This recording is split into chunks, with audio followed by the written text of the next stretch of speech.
Hey everyone, welcome back to the channel. I just like to thank you everybody who has subscribed so far. We're really trying to get up to 500 subscribers. So if you haven't subscribed yet, it would be awesome if you could do that.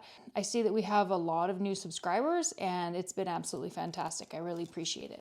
I just thought I'd show you guys the gear that we've got that's new this year for 2024 that we're going to be trying out. I don't think that we've actually taken any of this gear yet out, so it's going to be really interesting to try it. I'll tell you a little bit about why I bought the item and the item that it replaced. I'm going to start off with this really cool purple Snow Peak 450 titanium mug. This is a single wall mug, and I had a titanium mug last year, which I really loved. And the only reason why I switched to this one is because it's 450 mils, so it's a little bit bigger. I think my other one is 375, and I just found it was a little bit too small. I also wanted a lid. And Snow Peak just happens to have a cool new lid. This is kind of squishy, you can see that. So it's a little bit weird to put on, but I think that it's gonna work well to keep my coffee a little bit hotter. I usually make myself little koozies to go along with my mugs and pots. I haven't done that yet for this one, but I really wanted something to keep my coffee a little bit hotter for longer because I tend to be a sipper. You can see that this has a tiny little hole on this end and a bigger hole to sip out of on this end, and it fits really well. So I'm looking forward to using this. And I was so excited when I saw that Snow Peak had purple. You guys all know that I absolutely love purple, and so I couldn't resist, honestly. Another cooking item that we've got is the Boundless Voyage titanium frying pan. This is a non-stick pan, and we're going to be using this to fry fish because we do a lot of backpacking to lakes, and some friends of ours do some fishing, and I would like to try fishing this year. I haven't bought a backcountry fishing rod yet, but I do plan on doing that. So we needed something to be able to cook the fish in. We could have used our pots, but they're not non-stick, and we don't want to carry a whole lot of oil. So I hope that this is going to work well. It's got a little mesh case here. Not sure if we'll bring this mesh case or not, probably, because we don't want to scratch the non-stick coating, so likely we'll bring it, even though it is extra weight. Another cooking item that's new for this year is the Soto Windmaster. I have done a video on the comparisons between the stoves, and this one was a big winner. This stove is a little bit heavier, but it's super efficient, and it's going to be awesome for the bigger pots that we have for our family, for when we take the family backpacking. Something that I bought my husband is the NC 10,000 Nitecore Highland Power Bank, and it's super light and very compact. And he was having some trouble with his power bank last year. I bought him a power bank from Anker, a 20,000 milliamp, and it basically just quit. It wouldn't charge, and he had only used it a couple of times. I don't know if the battery was old. Maybe it was on sale because it was an older battery. I got it on Amazon. He was not very impressed with it, so I got him this one. This was in his Christmas stocking, and he's super excited. This only has one USB-C port, as you can see, so if you want to have more than one port, you'll have to bring two batteries. We find that 10,000 milliamps is really good for 2 to 3 day trips. Anything more than that, and we'll usually take two. I have the two regular Nitecore 10,000 milliamp batteries. I love them, and I usually take both if we're going on longer trips. I'll tell you the weight on this. I'm not sure the weight differences between the two Nitecore batteries, but this one is 5.69 ounces. 162 grams. Another reason I got him this power bank is because it's actually supposed to be good in extreme conditions. So when it's really cold outside or really hot outside, it's supposed to still work. A lot of batteries these days, you have to make sure that you keep them inside your jacket or inside your sleeping bag at night, or else they don't work very well. My husband wants to start doing a little bit of winter camping, so this should work well for the winter time and work when we're up high and it's cold in the Rockies. Something new that we bought the kids are two Silver Shadow umbrellas by Six Moon Designs. We got these instead of the smaller compact ones that we have that are a lot shorter because the kids are a lot harder on things than we are. They're still relatively lightweight, but they're a little bit sturdier because they don't have the joints in the actual umbrella part. So I'm hoping that these are going to work well for the kids because we're doing the West Coast Trail this year. You can see that it's black underneath and it's shiny on top, which reflects the sun. So it should work well for them to keep the sun off them and to keep the rain off of them. Because as most people know, hiking in a rain jacket is not awesome. Of course, if it's extremely windy, we won't be able to use these and we'll have to hike in our rain jackets, but it's always nice to be able to be in a garment that breathes and have this above you. To go with the umbrellas, I have the hands-free Gossamer Gear umbrella clamp set. So you can see I haven't taken it out yet. These are new. I have one for myself and I really like it. So I bought one each for my kids. Something new that I'm going to try, which I haven't even taken out of the box yet, is the AeroPress Go Travel Edition. This is lighter than the regular AeroPress, and I guess this is going to be a bit of an unboxing for you guys because I have not opened this yet. And I'm going to do a video about the different methods of making your coffee when you're out on the trail, and this is going to be a part of the video. It's not very light, honestly. I'm likely only going to take it when I'm car camping. We are going to be doing a little bit of car camping this year, and I needed something light and compact. Here it is. This is the case. Here's the AeroPress inside. And I'll tell you how much this weighs. 11.55 ounces. That is pretty heavy compared to the other methods that I usually use, which is either a pour over or just instant coffee. Oh, there's some tools in here. Clearly I need a little bit of practice putting that back together. This is the FlexTail Zero pump for pumping up sleeping pads, and it's supposed to be the lightest on the market. Whether or not that's true, I'm not sure. Without the battery, I can tell you how much it weighs because I don't have a battery for it, because apparently when you buy these, you're supposed to buy the one that says plus battery. I assume that plus battery meant that you're getting an extra battery, but I guess it means that that's the only battery you get with it. And I did not choose plus battery. So now I have to buy a battery and wait for it to come through AliExpress because that's the only place I could find one that would work with this. This is 1.19 ounces, 34 grams. So it's pretty light, but these little attachments that blow up your sleeping pad are rubber now instead of plastic, and they're supposed to be able to stay on your pad better so that you can attach it to your pad and you don't have to hold on to it the entire time like the last pump. They feel like they're heavier, so it might be a trade-off. I'm gonna have to find out which one works with my Nemo pad and my Vectair pads and just bring the ones that work with that. We have pillows to blow up too, so we'll have to decide if we're gonna take one of these attachments for the pillows. I got it because our other Nemo Tiny Pump was starting to smell a little electrical burny because I had used it to fill up a car camping mat, which was huge, so it ran a really long time. So I'm not sure how reliable it was. So that's my replacement. Another item I'm really looking forward to using is this FlexTail pillow. This is one of those contoured pillows, and I used to use a contoured pillow all the time in my bed at home.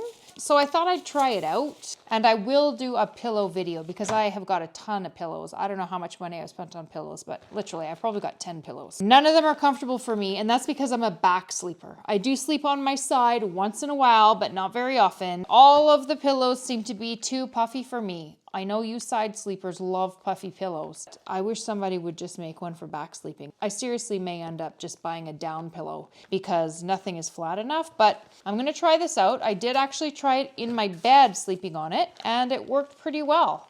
I tried it for one night. So I'm gonna try it out on the trail on a short trip and see how it goes. One thing I really like about this pillow, which all of my other pillows seem to be lacking, is a strap around the back that keeps the pillow from moving around on your sleeping pad.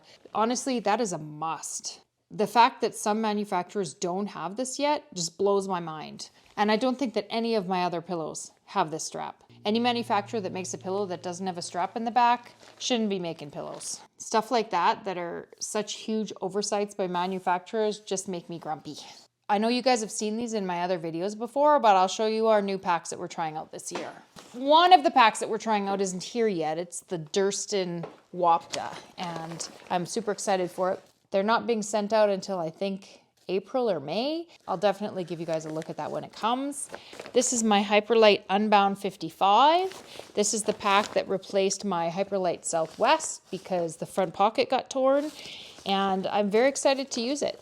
It's 55 liters because when we go with the kids for 5 days, and we actually have a 7-day trip planned this year with the kids, we carry all the food for them. I think Amelia is going to help us carry a little bit of food this year, but normally we carry all the food. So you can imagine how heavy that is and how much volume it takes in the pack for that many people. So 55 liters seems to work well for me for that. I haven't tried it for a 7-day trip, but I have tried it for a 5-day trip and it worked great.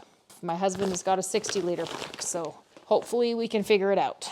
This is the Hyperlite Waypoint 35. This I'm very excited to use as my day pack and for short overnights when I'm by myself and I'm not carrying a ton of food for my kids. This has the nice pockets on the front and the wider straps, which I'm very excited about. This is the Hyperlite Crux 40. As you guys know, Hyperlite had their 20% off once a year sale. And so I bought the Crux and I bought the Waypoint. And I'm looking very forward to using it. This is for skiing, and the snow conditions have been horrendous this year. I bought new boots, I bought a new pack, I bought a new beacon, but I haven't even gone out once alpine touring yet this year. I'm hoping to go next week, so hopefully I'll be able to use this. Very excited. Let's talk about some new clothing that I'm trying out this year. I got a brand new women's Echo hoodie. This is in fuchsia. The Echo hoodie is one of my favorite sun hoodies. It seems to be the one that is the airiest. I have been wearing a salmony orangey version and it works great, but they were on sale, so I thought I'd just get another one. So you guys are going to see me in the pink one this year. Another piece of clothing is my new Air Mesh hoodie. This one is black. That's all they had available in my size, but these were on sale for like $45 at Sports Experts, I believe. So I picked up another one. I absolutely love these. They are fantastic for moving fast in the backcountry when you really need something lightweight and breathable. I use it running. I use it going for walks. I use it for backpacking. I use it everywhere. The warmth to weight ratio is absolutely phenomenal in these. I have a purple one as well. This is a new puffy jacket I'm going to try out this year. This is an Arc'teryx Nuclei FL. It is synthetic. It's got Coreloft inside of it, and it's incredibly light. I cannot even express how amazingly warm this thing is. And this is Canada, and it gets really cold, and I've been wearing this all winter, and I absolutely love this thing.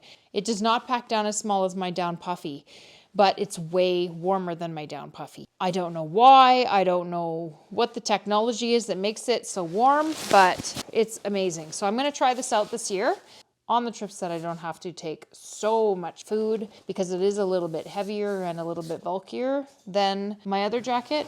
This is what it looks like all packed up. This is a women's extra large. I should have got a large, honestly, in hindsight. I got it bigger because I like to layer it on top of things, and I hate having anything constricting on. So I'll tell you the weight on this: 328 grams, 11.58 ounces. So it's definitely heavier.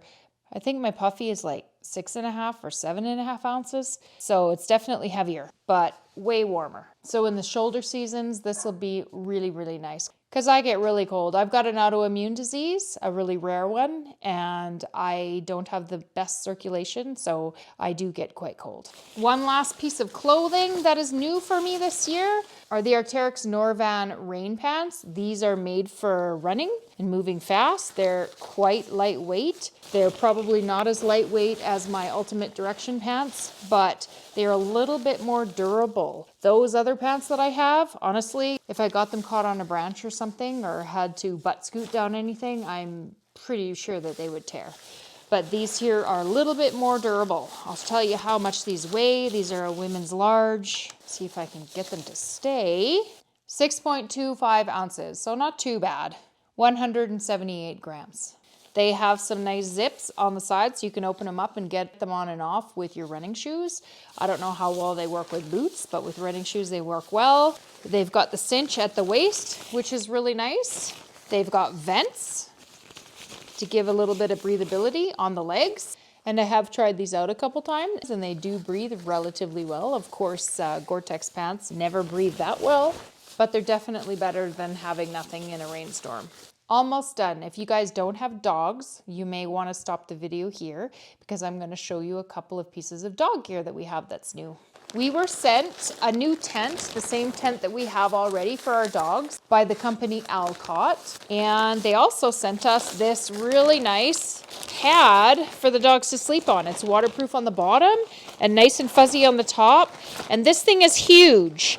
So I don't think we're going to be taking this backpacking because we have nowhere to put it, but we are definitely going to take it car camping, and both of the dogs can sleep on this. Something else they sent us, which we are going to take with us backpacking in the shoulder season, is a dog backpack. It's synthetic, so if the dogs get it a little bit wet or whatever, it's still going to be warm. This is it here.